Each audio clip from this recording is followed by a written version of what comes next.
the next section, and that's in Matthew verses 23 through 25. Do the first verse first. Woe to you, teachers of the law and Pharisees, you hypocrites, you give a tenth of your spices, mint, dill, and cumin, but you have neglected the more important matters of law, justice, mercy, faithfulness.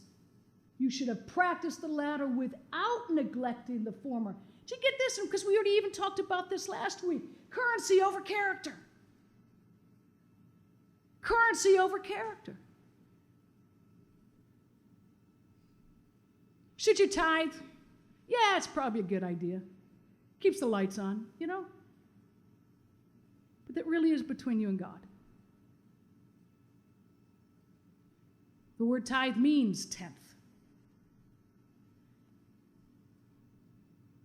Okay? They were more consumed with this idea of giving you the example of giving them money than they were in encouraging your character. Goes on to say, you blind guides, you strain out a gnat, but swallow a camel. They major on the minors and minor on the majors. We're going to talk about that here. Because I had to ask myself at this point, okay, Lord, what's the major? You know, what are the majors? What are the minors? He led me to 1 John 5:16. He says, if anyone sees his brother commit a sin that does not lead to death, he should pray and God will give him life. I refer to those whose sin does not lead to death. There is a sin that leads to death. I'm not saying that he should just pray about that. Okay? Now, I really don't know what the heck he means here, and that's okay. You know what I think it means? If I see you going towards a cliff, I'm not going to just sit there and pray. I'm going to come and rip you off the freaking cliff. Okay? I'm not going to sit back. Hope you don't fall. Oh, God, catch him. God's already said, you catch him.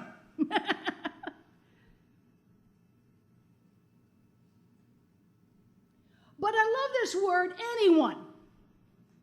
Well, if anyone except those who are like church leadership. See, because church leadership, if they see a brother committing sin, they get to be the one who tries to give that person life. In there. See role reversal here? See a little bit of role reversal here? This is the protocol. I don't care if you're a leader. And what you do is you pray. This is something you take to God, not to others. This is something you take to God, and then who? God will give him life.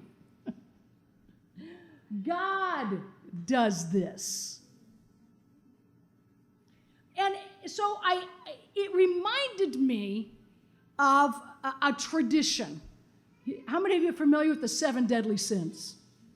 I consider the 7 deadly sins. Well, deadly isn't in there, but there are 7 sins that are detestable to God. I was like, okay, so if we want to know the issues that dominate God's agenda, that might not be a bad place to look, right? So I found it in Proverbs. There are 6 things the Lord hates, 7 that are detestable to him. Haughty eyes, those that exalt themselves or make themselves lofty. Okay, we saw him ripping the Pharisees a new one with this one, right? A lying tongue, those that manipulate and deceive in order to gain the advantage. Okay, well, we kind of saw him talking about that too, right? Hands that shed innocent blood, people who prey on the innocents. I remembered the movie Legend. I think that was Tom Cruise's very first movie, and he was just a boy in it. But it showed so beautifully how evil thrives on innocence and consumes innocence. A heart that devises wicked schemes, those that invent plans designed to cause harm. There are people in this world who devise plans to cause harm.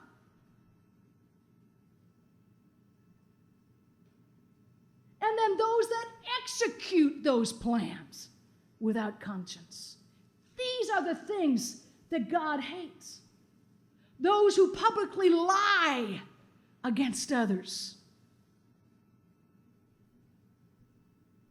And finally, those who create division in families. And you know who can create divisions in families? Family members. These are the things God hates. But you know, there's a theme here. And I don't know if you've seen this theme or not, but here's the theme of all of these things. Those who exalt themselves, they put themselves in these lofty places in society, right? They manipulate and deceive in order to gain the advantage, to prey on the innocent, devise these plans to cause harm and execute this, publicly lie again for the advantage and create division in the families. In short, this is social injustice. Ezekiel 16:48, God says that the sin of Sodom was her unweaning pride and her disconcern for the poor, i.e. not homosexuality. Just saying. God hates social injustice. But what consumes the pulpit today? Oh, discussions about abortion. Don't get aborted. Let's go picket. Homosexuality. Boy, that tops the charts today, doesn't it? Drunkenness. My personal favorite, what defines a moral marriage? Has anywhere in the Bible God said, these 11 things I hate?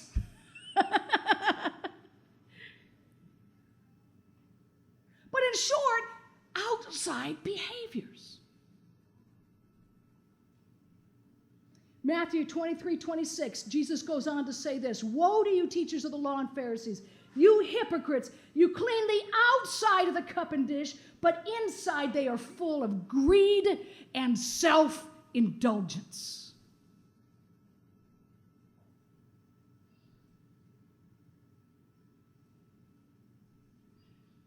That's majoring on the minors and minoring on the majors.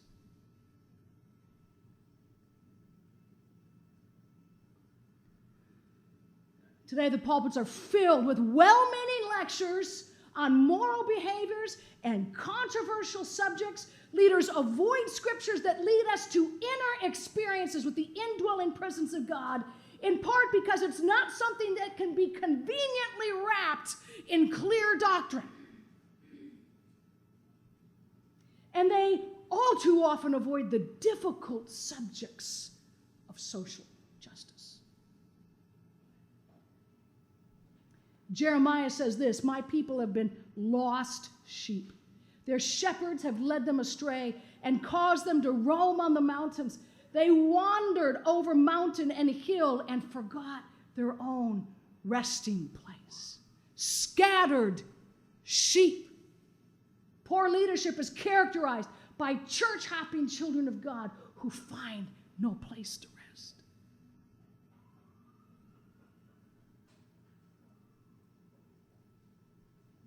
Now here's the big one. God says this in Ezekiel, "Son of man, prophesy against the shepherds of Israel. Prophesy and say to them, this is what the sovereign Lord says, woe to the shepherds of Israel who only take care of themselves. Should not shepherds take care of the flock? You eat the curds, clothe yourself with the wool, and slaughter the choice animals, but you do not take care of the flock." Social injustice. "You have not strengthened the weak or healed the sick or bound up the injured. You have not brought back the strays or searched for the lost. You have ruled them harshly and brutally, so they were scattered because there was no shepherd. And when they were scattered, they became food for all the wild animals. Therefore, O shepherds, hear the word of the Lord. This is what the sovereign Lord says. I am against the shepherds and will hold them accountable for my flock.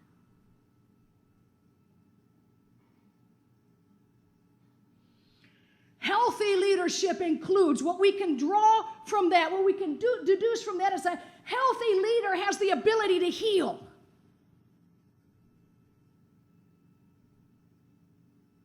A healthy leader has the ability to strengthen. You walk out strengthened, not weakened. You walk out cured of something, not injured. The act of finding and rescuing lost sheep.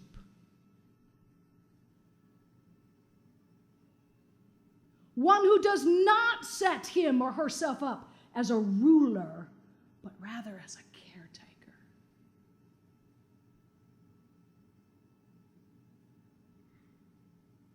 If this has not been your experience, you've been subjected to improper shepherding. And then Ezekiel goes on to say this, I will remove them from tending the flock so that the shepherds can no longer feed themselves. I will rescue my flock from their mouths, and it will no longer be food for them. For this is what the sovereign Lord says, I myself will search for my sheep and look after them, as a shepherd looks after his scattered flock when he is with them. So will I look after my sheep. I will rescue them from all the places where they were scattered on the day of clouds and darkness. You see it? Full circle here. Who becomes the shepherd? Remain in him. My sheep listen to my voice. I know them, and they follow me. Full circle. Back to John. 1 John 2:27.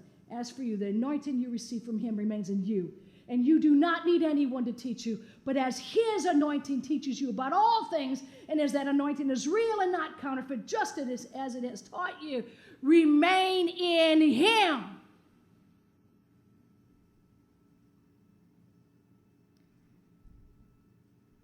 Full circle.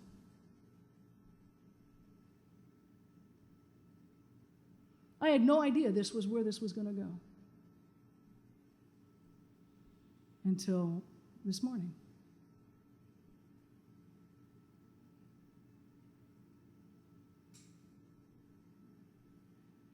Healthy leadership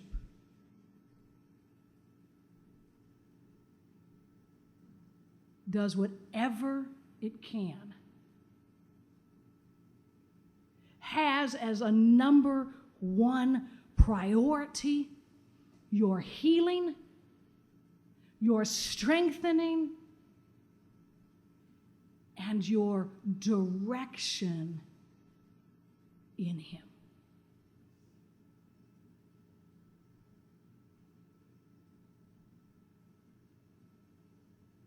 All right, next week we're going to finish Matthew 23, Jesus' ultimate attack on their character and leadership. Yeah, we still haven't gotten to the worst part.